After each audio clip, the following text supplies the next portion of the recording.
Eclectically Me. Today we're going to talk about basically broom closet witch tips that may help you if you're just starting out and you're someone who's in a family who's maybe Catholic or religious, or you just can't practice and you've got to hide your practice.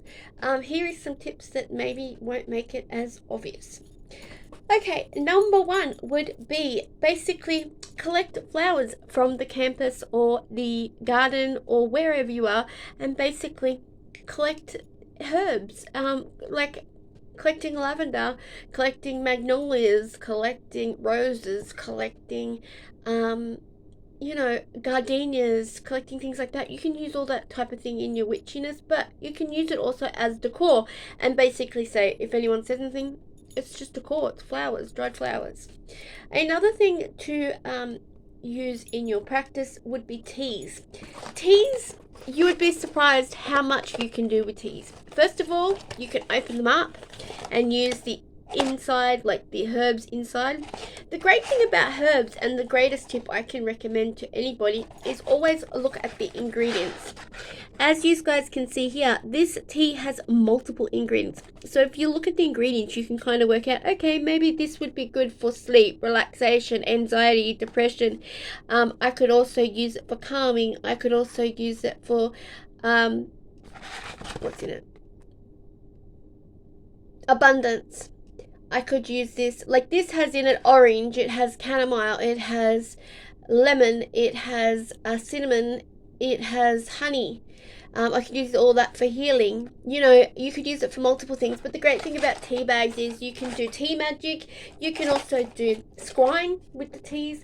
You can also do bath magic, putting the tea bag straight into the bath, less mess. Or you can use it in the shower, basically hold the tea bag in your hand, put some energy into it, and basically wash yourself with the tea bag. That is a form of shower magic. Like I said, you're short for ingredients. There's many teas out there. You can get chamomile tea, you can get lemongrass tea, you can get jasmine tea, you can get every kind of tea under the sun, and basically just open the tea bags and use the ingredients inside the tea bag. And the great thing is, like, if you look for things like this and kind of look at the ingredients, you could use it for multiple things. And that goes under the same sort of thing as what I just said. These two are from the supermarket. One is called Italian herbs. And again, nobody's going to realize herbs in your room, especially if you're in like a dorm setting or things like that, because a lot of people cook and like stuff like that. But if it's in a bedroom, it's a bit more obvious. But if you're going to basically make out you're going to cook and stuff like that, put it on the shopping list and say you want to cook some recipes.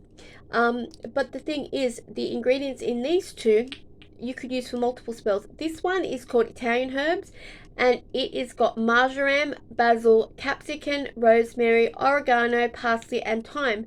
So you could use this for multiple things. It's already a base for you. You could use it for protection, you could use it for money, you could use it for healing, you could use it for I'm trying to think off the top of my head, warding, you could use it for cleansing, you could use it for purification, you could use it for a ton of things. And the great thing about this is it's already ready to go. The next thing is Portuguese chicken spice here. And I was reading the ingredients. This is new because we wanted to make a recipe in this house. It's got sugar, paprika, salt, chili, oregano, lemon. So this is a great one for using in protection spells. It's great for using in banishing spells. You could use this for warding. You could use this for shielding. You could use this for like a number of things. And basically, if you look up the ingredients and work it out, here's like a base already, set.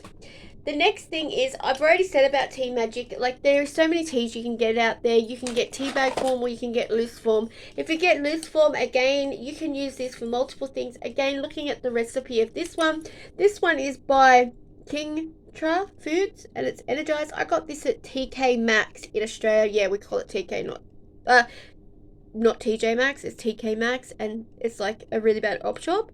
It's hodgy podgy, and there's like maybe one of this and one of that. It's really bad. And no crystals, no good stuff. The tea section's pretty good, but it was in this one we've got peppermint, hibiscus, thyme, yerba mate, Siberian ginseng, calendula, ginkgo, oat straw, green tea, lemon oil. So if you're in a budget, again, look for things like this, because there's your herbs ready to go. You could kind of pick it out if you really wanted to. But another thing is just grabbing your mix and you're ready to go. You can put your intention into it and just basically make it whatever you want it to be.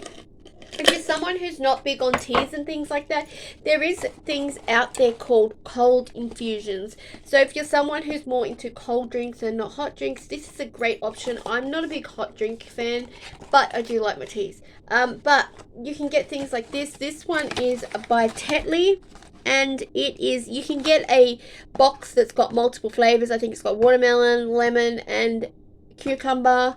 There's I can't remember off the top of my head. There's a couple different flavors in the one box. I think there's peach and passion fruit. There's all sorts. But this one is mint, lemon, and cucumber. It is so refreshing, and it's really good if you're a big water drinker, because you can just whack this in your drink and it basically gives it just that little bit of flavor. This is another one by Twinings. They also do them. They have lots of fruity flavors. If you're not someone who's into like mint and lemon and cucumber and things like that, this is a good one, because they do like mango. They have this is peach and passion fruit. They've also got one called rose lemonade. I don't particularly like it, but it's really good for self-love magic, glamour magic, things like that. So I use it in my baths.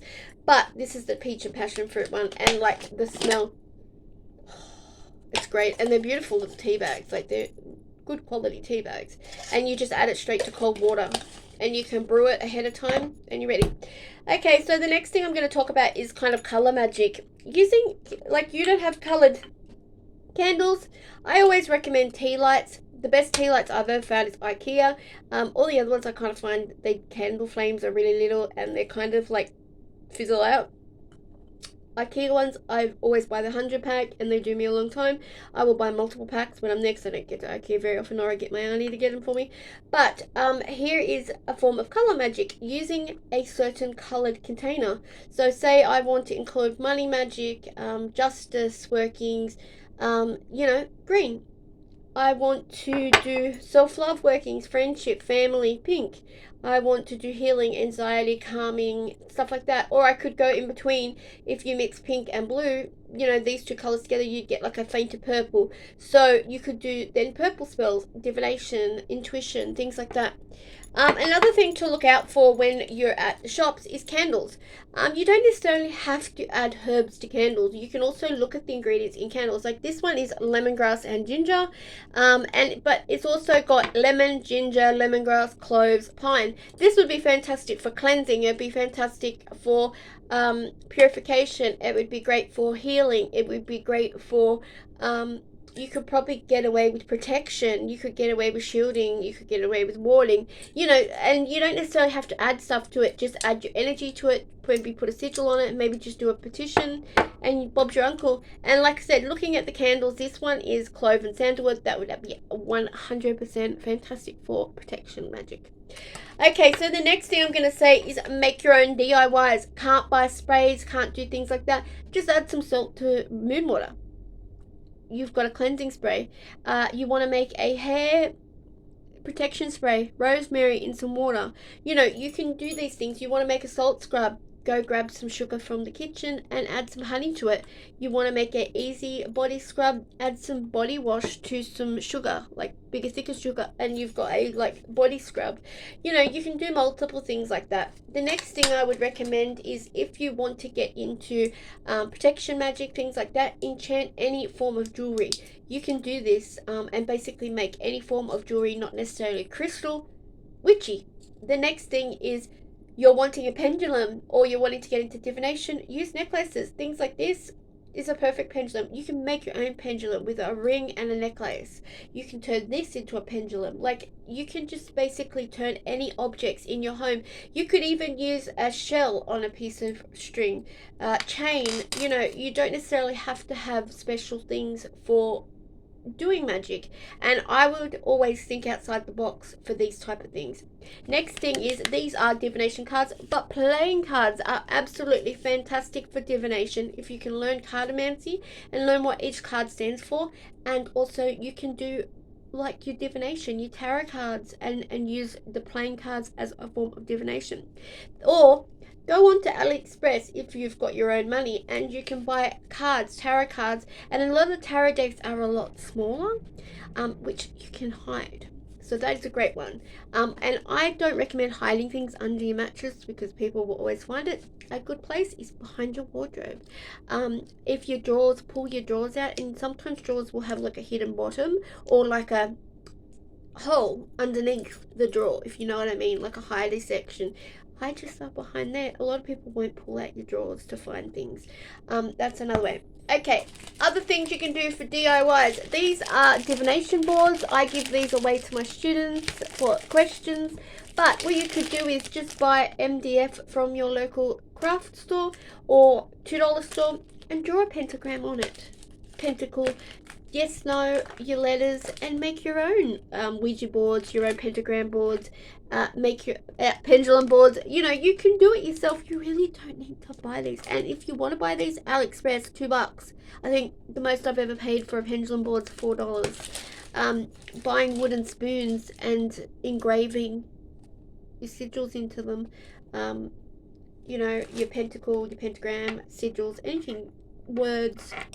The next thing is learning subjects that aren't necessarily witchy, like essential oils, aromatherapy, acupuncture. You can learn things like tea magic, color magic. They aren't necessarily witchy subjects. Kind of go slowly on the subjects and learn them, and you can incorporate them into magic. That's kind of how I learned. Back then we didn't really have witchy books. And you went to the library, and the library only had like main subjects like massage, aromatherapy, and things like that. So I learned that way. So it is a really good way and a good way to practice and learn each subject bit by bit and not kind of, you know, rush into it. So they're just some little witchy tips. Hopefully they help you guys and you've learned something from this video. And be sure to like and subscribe. If you have any great witchy tips below that you want to share, leave them down below. And if there's a subject you guys want to see, please let me know. And be sure to like and subscribe. I love hearing from you guys, so be sure to write down below. And I will talk to you all later. Thank you so much for your love and support. And you're what keeps this channel going, so thank you so much.